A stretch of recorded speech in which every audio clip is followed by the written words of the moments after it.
and welcome to another episode of DVNTv. This is a show all about humanizing the Black queer experience. I'm your host, Micah Marquez, and today I have with me my very best friend, Brittany. All right, so even though this show is all about the Black queer experience, I do want to acknowledge that you are not queer. No.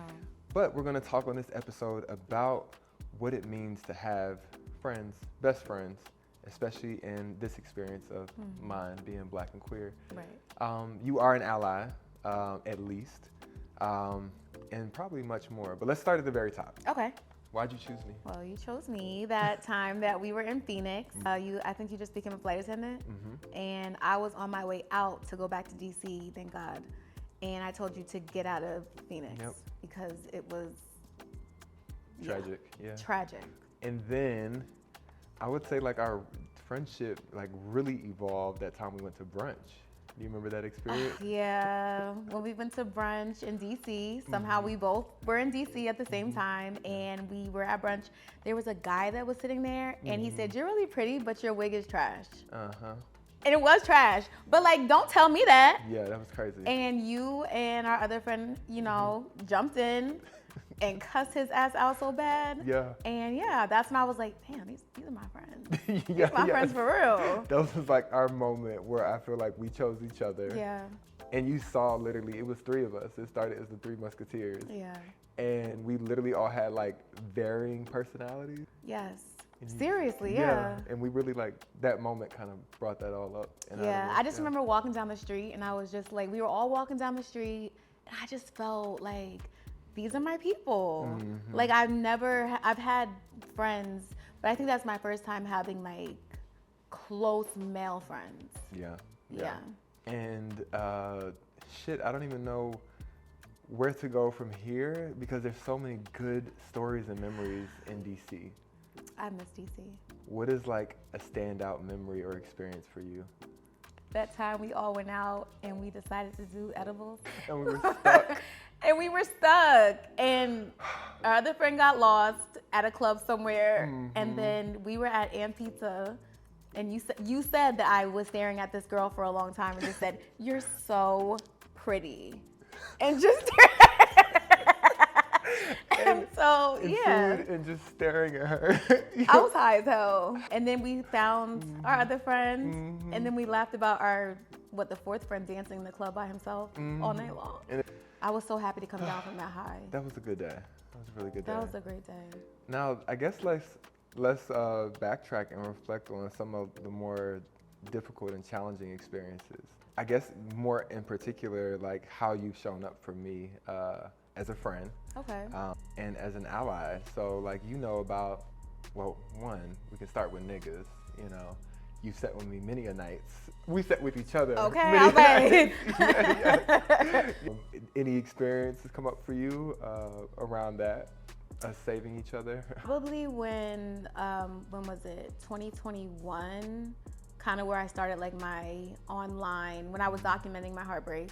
That was hard. And you were there for me no matter how much I talked about it. Yeah. Because I talked about it a lot, cried about it a lot. I was depressed for a very long time. Took me, almost a year to get over that. And you never made me feel like, damn, you gotta get over this nigga bitch. Yeah. It was just kind of like, okay, one day you're not gonna feel this way, but until you get to that point, I'm here for you. Like that really stood out for me.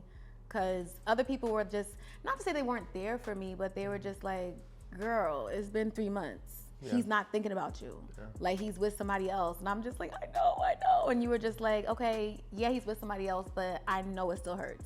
I know that you still feel a certain type of way. You can't just switch your feelings off like that. So, yeah.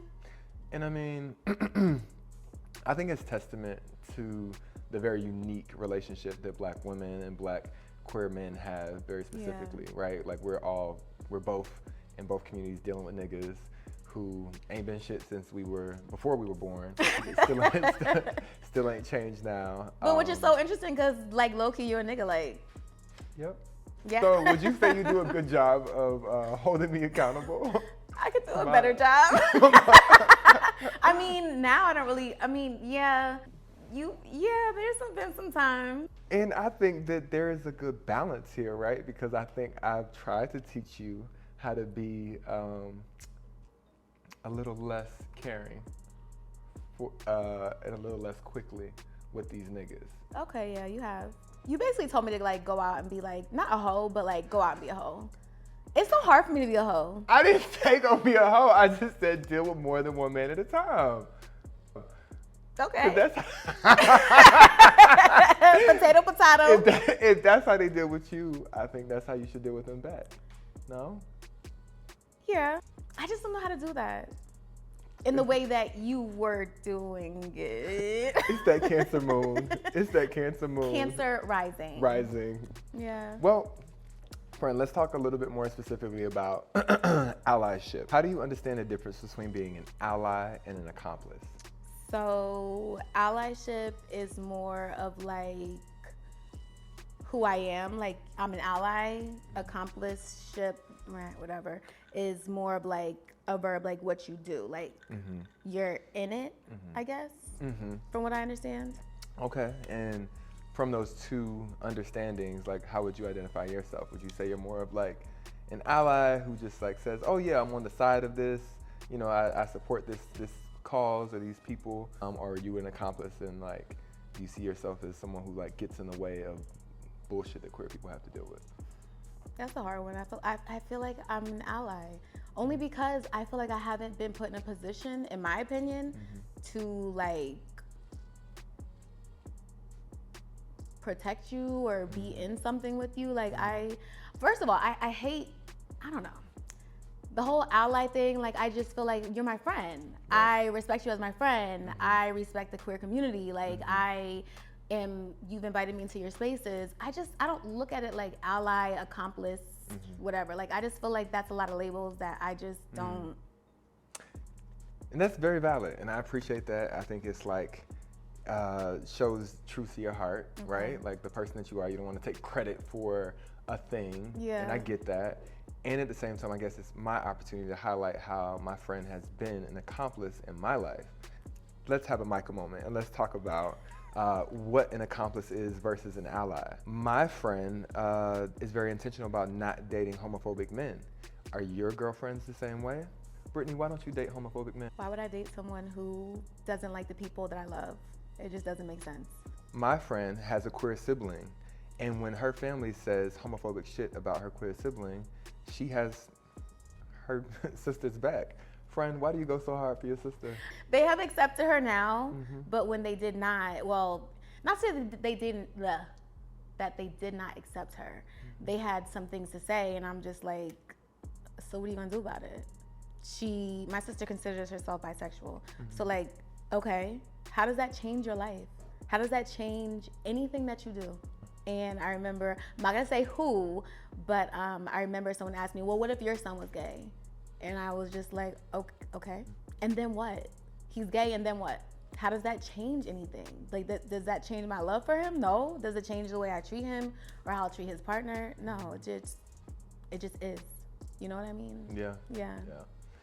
And I think that this is a very important question to ask in this Micah moment. If you have a friend or someone that you're calling an ally, let's ask ourselves, how are they actually showing up for us? Because I can name the many ways that my friend has shown up for me. I can also, I guess we can semi-have this conversation, but it's not my interview, so I don't want to be uncomfortable. Okay. But you know the bullshit that I deal with my family. Yeah. Being incredibly homophobic. Yeah. And you are always there, both supporting me behind closed doors, and we've even gone out with my dad and my brother, and you helped me be very much myself and turn up right in front of them. So I think that those are ways that, may not be very strictly acknowledged, but you are making the world safer for me and people around you who are queer. Talk about that more, Brittany. Do you remember times? Do you remember these situations and stuff like that? Yeah, I do. Like, I think we were in Atlanta and we were, I forget what event it was, but I didn't even recognize that as being a moment. I just, what I kind of liken it to? I feel like I'm not going to give white people credit for not being racist. I feel like it's hard because I feel like you're giving me too much credit. You just be a decent person. Just be a decent human being. Like, I don't be like, oh my gosh, like when people be like, oh, they're invited to the cookout. For what? Being a decent person and just acknowledging that someone's human, that someone doesn't deserve to be treated a certain way. You don't get cookies for that. And I appreciate that, and that is true. Yeah. You're right. And you also have worked at Deviant. Like, you've actually worked in service of the spaces that are for Black queer people. So I do think that, while I completely agree with you, like, don't give credit just, like, unnecessarily to folks for being a decent fucking human being. Yeah. I also just got to call out and acknowledge that there are many ways in which you've, like, shown up for not just me, definitely me, but not just me, before Black queer community. And I mean, I see you in the online fights. Like, I see you, like, using your platform to really, like, stomp out homophobia every chance that you get. And I guess we could go even a step further and talk about, like, some conversation we've even had around transphobia. So I guess more specifically, do you feel like the identity of trans women encroaches upon your space in the world at all as a Black woman? No, I don't feel that way, but I know that there have been conversations about other women feeling that way. Mm-hmm. I'm not gonna say I haven't ever felt that way. Mm-hmm. I think that we learn as we get older, or not necessarily getting older, but we learn as we go on in life. And I think that maybe I have been ignorant before, like, oh, these are not real women, da-da-da. I don't feel that way anymore. And I'm even like, low-key embarrassed to even say that I felt that way at one point. But I don't think that they're invading our space. Like, we're not in competition. I feel like as just women in general, we're taught to compete against each other. So I feel like it just came naturally to see trans women, coming along. Not to say that they just came along, they've always existed. But to be like, oh, okay. But yeah, it's just kind of like a lot of us are dealing with the same stuff. Literally dealing with the same stuff. So this is a conversation I definitely want to have though too. Yeah. I feel like a lot of the homophobia that is perpetuated in the Black community is oftentimes brought on by Black women, because there is limiting experience of what Black men can, like, participate in. I have seen it on Twitter where, like, if a man washes his ass, he's considered sassy. There's actually a long list of things that Black men cannot do in order to not be considered gay. And yeah, like, even the word sassy now, like, sassy has been, everything is sassy these days.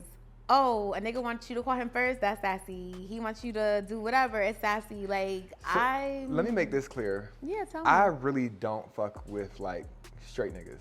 Like from when I was young in the barbershop. Like, I don't fuck with, like, Black straight niggas. I just don't. Okay. I empathize with feeling unsafe in their company.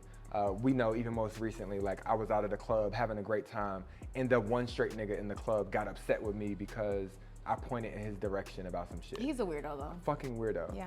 But I empathize with the experience of, like, Black women in that regard. Like, why is our safety always at fucking risk because your ass is around?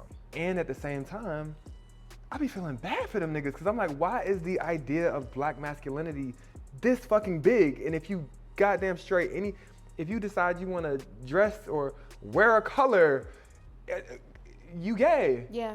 Most recently, one of our girlfriends said that she thinks that most niggas actually are gay because... Well, I know who said this already. Exactly what we talking about.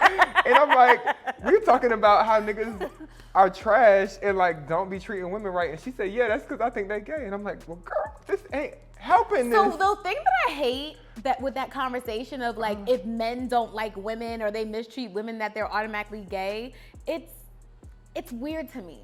I don't know how to necessarily put it into words, but it's just like, I've never had a gay man be mean to me. Not in that sense, not like that. Because they don't be shit either in their own regard. Who you talking about? That nigga that talked about your wig that day. Well, fuck him. Yes. That nigga was in the fucking, what was he, in the Marines or some shit like that? No clue. Like, sir, Trash. please. Yeah. You didn't even have a cut. You didn't even have a haircut. You looked fucking musty as fuck. It was very nasty. Yeah. Like, you had the nerve to tell me that my wig was fucked up, although it was. Looking back, it was. But at the time, I didn't think it was. We were having a good fucking And time, why would minding you even our own say business. that? Yeah. Nigga, I don't even let you eat my pussy. For real, if we're talking about it. Like, you couldn't even touch my pussy. And you're commenting on my wig. So, you're fucking ugly. Let's talk about sex just a little bit. How often do you come off of penetrative sex versus oral? I don't come off of penetrative sex. Like, ever? No. I remember when you, Sin, and Tasha were talking Yeah. and brought that like revelation to life that like 50% of women never experience orgasm off of I sex. feel like it's higher than that, maybe. Damn. I mean, Why do you have sex if you're not orgasming? I like to feel like, I feel like in that moment, I'm the focus. It's just like I get turned on from a man being turned on by me. But here's Ally and me.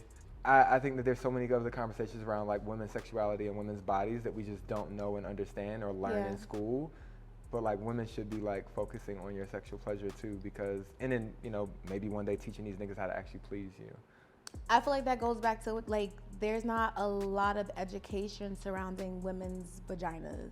Like I feel like we have to learn it on our own. And you've learned it because you get your vaginal how often? Once a month. Once a month. But it's only because, I'm keeping the kitty pretty, but it doesn't necessarily mean that I know how to pleasure. Like, I know how to pleasure myself by using, like, a vibrator. But as far as, like, having sex and a man is inside of me, there's only been one time in my however many years of having sex. So talk to me about being a mother. What about being a mom? What strain or joy does, like, the addition of being a mother bring to your life?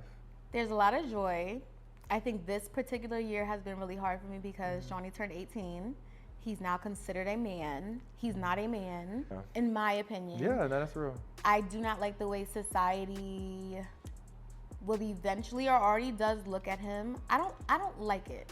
Yeah, as an adult, the adultification of black kids. Yeah, even when he was 14. I remember I was flying with this white lady and she was showing me her grandson and was like, oh, and I was like, oh my gosh, my son is the same age.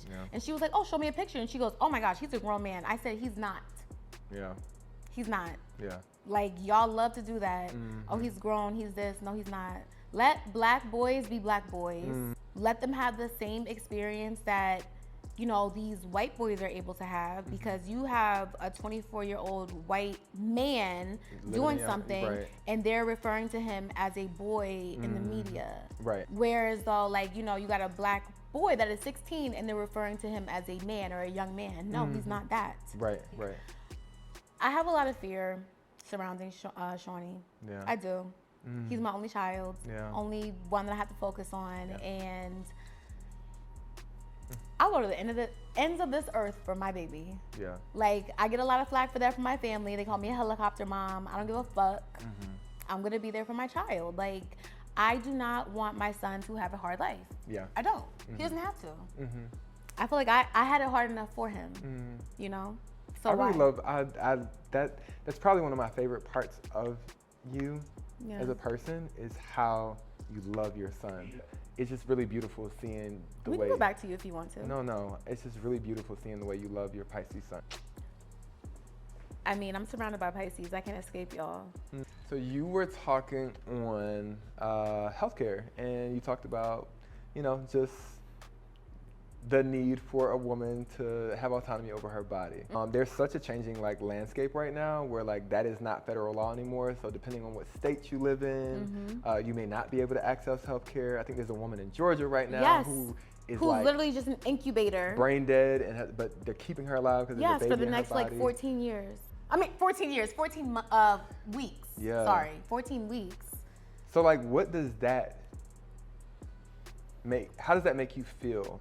As a woman who's had to navigate healthcare, a black woman who's had to navigate healthcare and rely on services like Planned Parenthood, how does that make you feel to know that these services are being taken away for the next generation?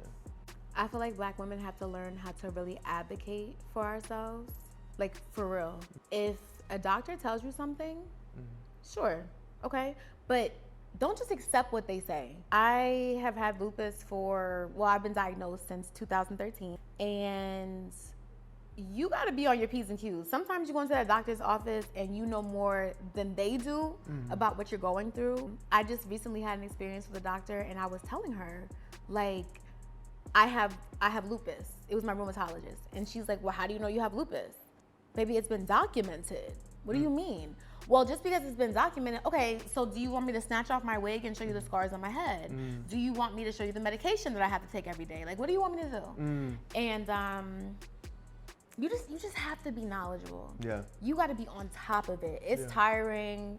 Of course, you don't want to do it because who wants to deal with that? Yeah. But again, advocate for yourself because some of these doctors don't give a fuck. Yeah. They just don't. And that's for anybody, not even just black women, for anybody. Advocate for yourself. Know what the fuck you're talking about. Do your own research. Yeah. Stay on top of your stuff. You referenced your heartbreak journey. We'll start there. You referenced what you learned from me and how I was able to show up for you as a friend during that. But what I learned from you is just like the power of vulnerability. Can you talk to me about like what you learned during your heartbreak journey? I kind of have to go back to like what made me start it. When you fuck ever been, nigga. huh? A fuck nigga. A fuck nigga. But like after the fuck nigga, right? It's like, what do you do after the heartbreak? Like I was on TikTok and I was so heartbroken that I was like, how to get over a nigga or whatever, or how to get over heartbreak.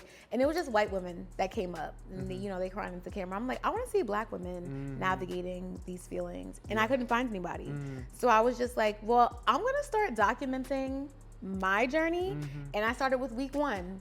And I think I went all the way up to like week 37 or something like that. But I would just talked about how I was feeling, how sad I was feeling. And at first I got like a lot of pushback from other black women actually that were just like, oh my gosh, girl, you're so fucking weak and girl, stand up and we don't do this on camera. And I'm just like, but why not? Black women have feelings too. Like I be crying, I be sliding down the wall. What makes you think that I don't be in my room, you know, like Right.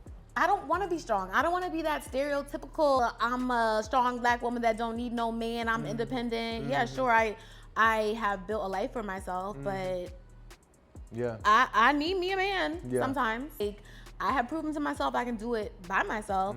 Do I want to? No. It just was like, we are allowed to be so many other things than strong. Yeah. So what have you learned about like health and the balance? And we'll skip past health and just to wellness. Like, how has this whole heartbreak journey brought you to wellness? And what practices do you have today? Wellness? Yeah. Damn, that's a good question, but I don't know how to answer that. Well, what things do you use today to navigate your feeling well? I know we had the same therapist at one point in time. Yes, we did. We'll come back to that. When we were beefing. We'll come back to that. You know what, honestly, like, this is probably not a good coping mechanism, but I've been going out a lot more. I've been probably doing things that I probably should not do. Okay. So having fun. Having joy. fun. Yes, because that's a good balance. Yeah. What about, and we can cut this out if you don't want it to be said, but what about the antidepressants? Like, have you found that to be helpful? Oh, baby. Yeah. Yeah, medication. 50 milligrams of sertraline every single day has literally helped me. I think I told you this, December 25th, I was literally going to myself. Oh no. I saw this the other day. If your serotonin comes in a bottle, that's okay. Yes. Like, Okay. that is literally okay. Yeah. I didn't want to do it for so long because I was just like, I don't want to be known as the woman that takes pills to make me happy or make me stable. But come on, like how many niggas like just be suffering in silence? Don't want to go to therapy. Don't want to go sit in the park. Nigga, we need help. We need help. We literally have gone through fucking everything, and now we got Cheeto in office, taking away your rights, taking away our rights, taking away what the fuck. We gotta find serotonin somewhere. Yeah. So yeah. Talk to me about your beauty and wig content. What does that do for you? Oh my gosh. First of all, you know, when I first started this journey, I had 2 to 3 wigs in my closet. Two to three wigs in my closet. And I remember sitting down one day and I just was like, God, like I want to have so many wigs, I don't know what to do with them. Yeah. And now I have so many wigs in my closet, I don't know what to do to them or do with them. I sent my niece 40 wigs like 2 months ago, and I still have so many wigs in my closet. And when people message me and be like, and this is not an open door for y'all to message me. Hit up Lupus Fiasco on TikTok if you need a wig. But when people message me and like, sis, I need a wig, I send it to them. Because why not? Because there was once upon a time where I wanted a wig so bad. Yeah. Just to look pretty and feel good about myself. So yeah, like I love doing what I do. Yeah. I love doing different styles. I love doing things with the hair. I love being able to give my wigs away. And people be like, oh, you should sell them. For what? Yeah. I got them for free and I'm getting paid to do this. So I'm gonna give these Get wigs away paid, for free. little mama, Eventually, I get do want to do paid. something more substantial, like maybe something for women who have lost their hair due to whatever disease, and give them wigs. Yeah. Because there's so many women out there that cannot afford the nicer wigs, and can only afford maybe the less expensive wigs that don't look as great. Like the wig that I was wearing that day I know we was gonna go back in there. that bar, Yeah. where that bitch, Yeah. sorry for my Bitch ass language, nigga. where that bitch ass nigga Yeah, said, your wig yes. looks fucked up or whatever. What does deviant mean to you? Deviant to me means other, like the people that have not been embraced by society, the people that have not been able to call somewhere home and mean it or feel like it's actually home. Like I feel like deviant, when I go to your events, I see people in there that are having the time of their lives. They're not worrying about anything, not worrying about who's looking at them, not worrying about who's judging them, anything. Like they are literally just able to be. So I feel like deviant, okay, so deviant would be just being who you are, where you are, why, whatever, just being. Amen. Church. Thanks for joining us on another episode of DVNTv. This is a show all about humanizing the Black queer experience. I'm your host, Micah Marquez, and again, joining me today is Brittany, my very best friend. You can find her on TikTok at Lupus Fiasco, and make sure you request a wig.